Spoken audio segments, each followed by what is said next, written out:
Right, Rick, good to see you again. Hello. So, next product, the Flyer. Now, The Flyers, yeah. So the Flyers is a bit of a classic. It's been in our range for a number of years and it's seen a few updates. But we're really pleased with the latest one. We think it looks really pretty flash, pretty cool.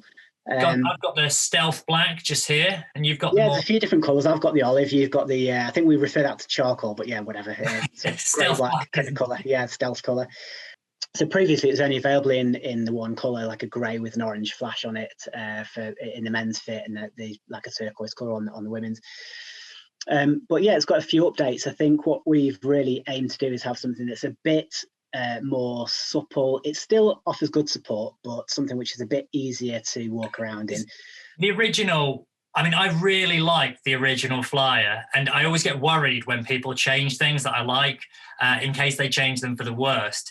But whilst I liked the Flyer, there is no denying that it was basically a mountaineering boot disguised as an approach it's quite shoe. rigid, quite stiff, and it has a number of features. Some of the features were excellent and have actually carried on through.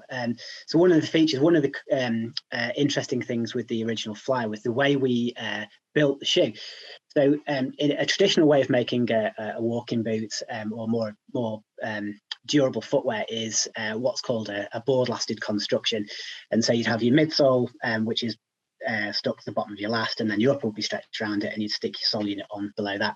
And a board-lasted construction, which you normally use in a walking boot, for example, or a mountaineering boot, often leads to a very stiff, more supportive shoe.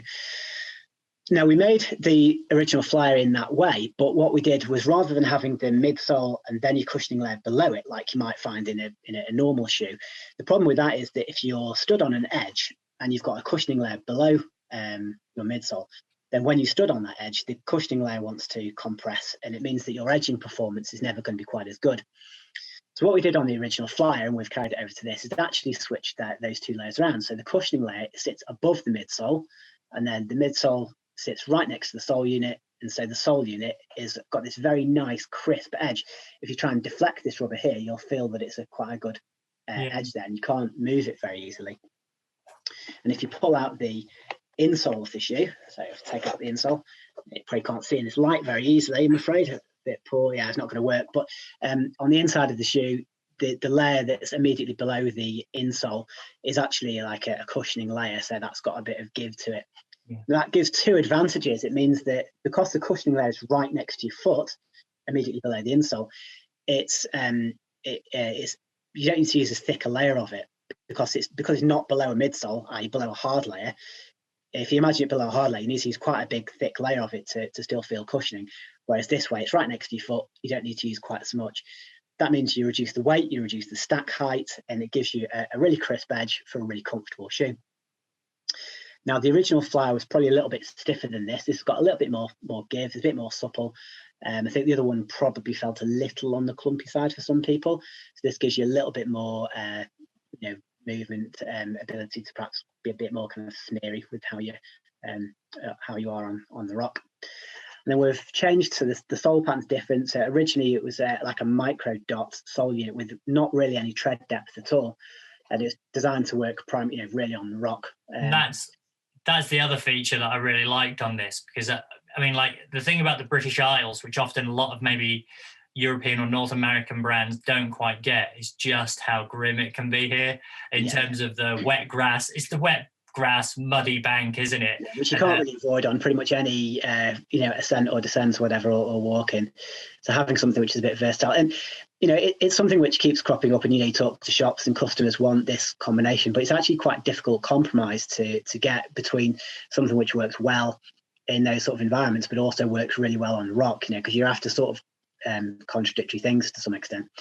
But what's nice about this sole pattern, so it's a Vibram sole unit. Obviously, you've got a decent sized climbing zone on here, so you've got a really good edge when if you're using it to climb or scramble. And then these cleats are a little bit deeper than perhaps we would have used on our previous shoes, and actually grips in really well on soft ground, soft surfaces.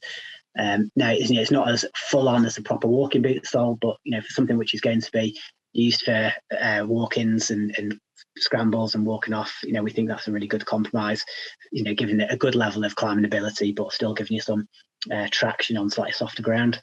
I mean, the first thing I thought when I saw these was cooling ridge, because actually, like you say, you don't want something too stiff or too rigid sometimes for things like that, where actually on the Gab road... Well, it can sometimes feel a bit skatey. If a sole unit's too firm, too rigid, then sometimes it feels like you're not kind of moulding over some of the uneven ground. It feels like you're kind of skating over the top of it. So having that, something that's a little bit softer, still giving you good protection from underneath. Obviously, you don't want to feel those sharp rocks digging into your foot, but you want to be able to get a good feel and not slip off of those sorts of things.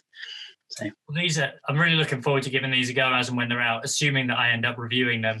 If not, really looking forward to them. Some nice bright colours.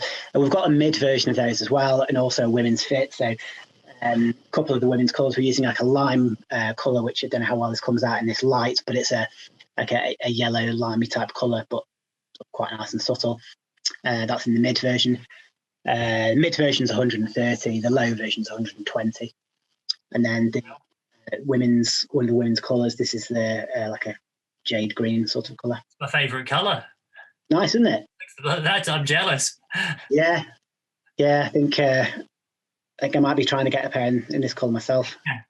Cool. So, well, these should all be out, at least in theory, by the time that these videos are released. So, yeah, fingers crossed. If as long as there's no, I hesitate to say worldwide issues which might cause problems, but all things being well, they're in production now. Should be hitting the shops.